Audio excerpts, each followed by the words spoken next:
Off the rugged coast of northwestern Scotland lies a lonely stretch of 7 small islands known as the Flannan Isles.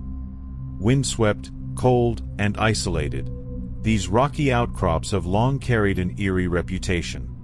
Locals speak of strange lights flickering over the waves, and whispers carried on the wind that seem to follow those who walk the cliffs. Among these islands sits one called Eilean Mòr, and upon it, a lighthouse. A structure meant to guide lost sailors to safety.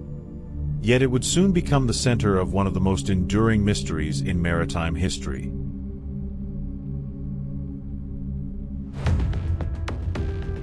Just a note before we start.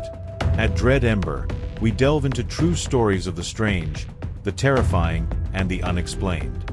From real-life paranormal encounters and haunted places to unsolved mysteries and chilling disappearances, each tale told in an immersive, atmospheric detail. Perfect for late-night listening, long drives, or when you're lying in bed with the lights low, if you dare.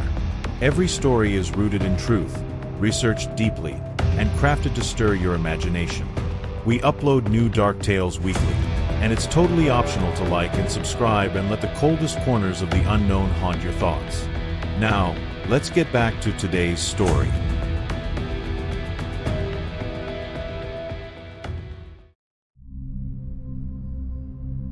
For generations, Eilean Mòr had been regarded as a cursed place.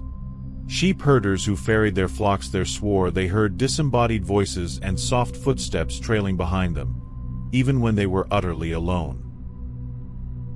Visitors described a heavy, suffocating presence that made them feel watched.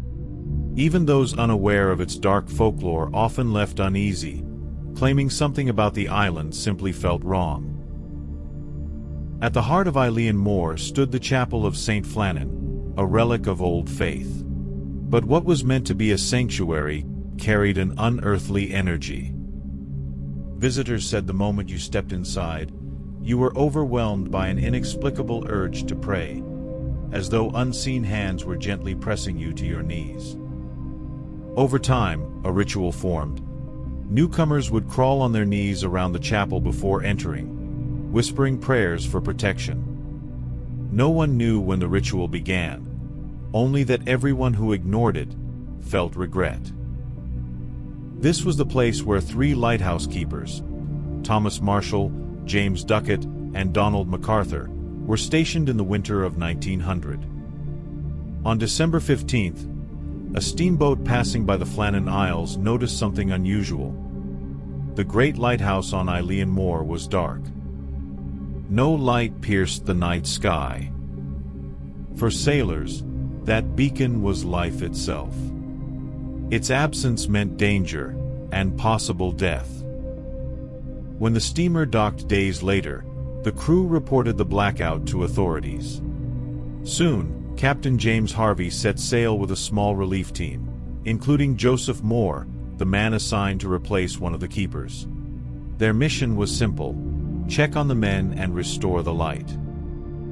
But as they approached the island, that simplicity dissolved into dread.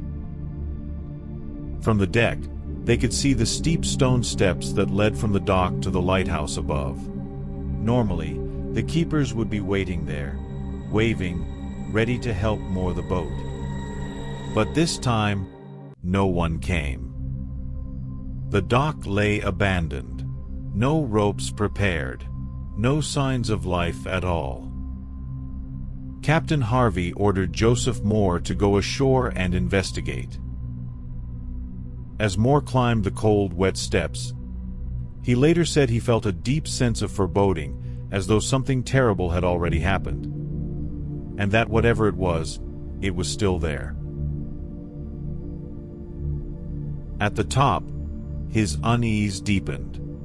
Iron railings were twisted and bent like soft metal. A massive boulder, known to have been fixed in place for decades, had somehow rolled several feet from where it had always stood, leaving a long scar in the earth.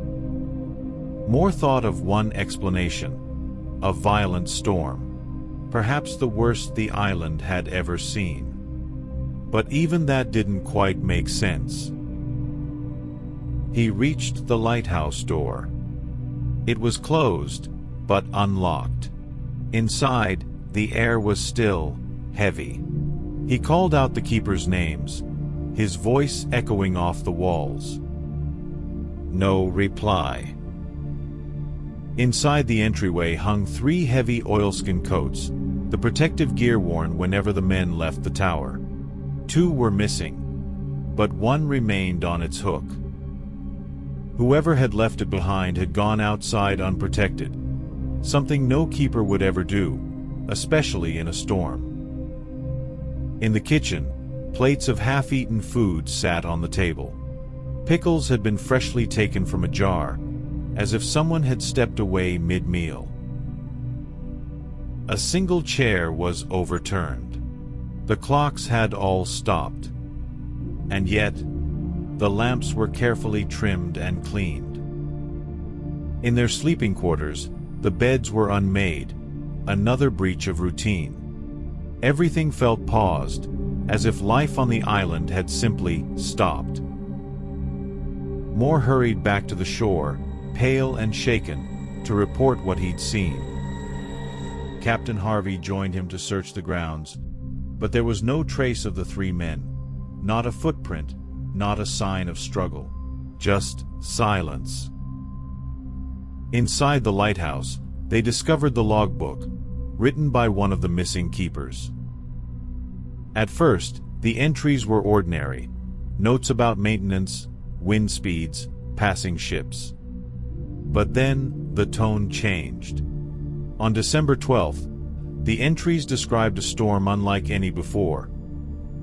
Hurricane-force winds and waves battering the island. One keeper was crying, another was praying.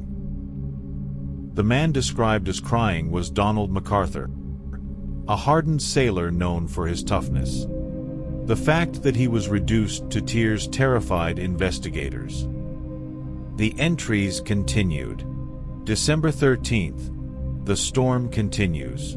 The men can't sleep. They pray without ceasing.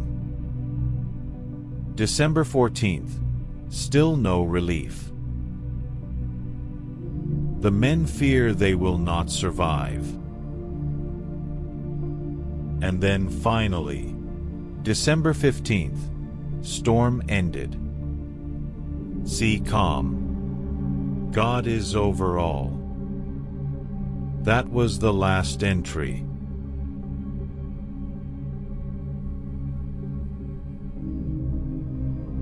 Robert Muirhead, the superintendent of the Northern Lighthouse Board, investigated the incident. His conclusion: the men had gone down to the western landing to secure equipment after the storm, when a rogue wave swept them into the sea. But this explanation didn't sit right with everyone. Back on the mainland, villagers along the Scottish coast said that during those exact dates, December 12th through 15th, there had been no storms at all. In fact, visibility was unusually clear. They could see Eilean Mòr more vividly than they had in years. No raging winds. No crashing waves. So, what storm were the keepers writing about? To this day, no trace of their bodies has ever been found. No wreckage. No answers. Just a silent island and a lighthouse that still burns its lonely light. Later keepers who served at Eilean Mòr reported hearing faint voices in the wind, voices calling out the names of the missing men. Some swore they heard footsteps in the empty corridors, or knocking from the stairwell at night when the sea was calm. The Flannan Isles have never been the same since. Even now, over a century later, the story of the vanished lighthouse keepers remains one of the most haunting unsolved mysteries in maritime history. Was it a storm? Madness? Something supernatural? Or did something ancient on that island finally take what it was owed?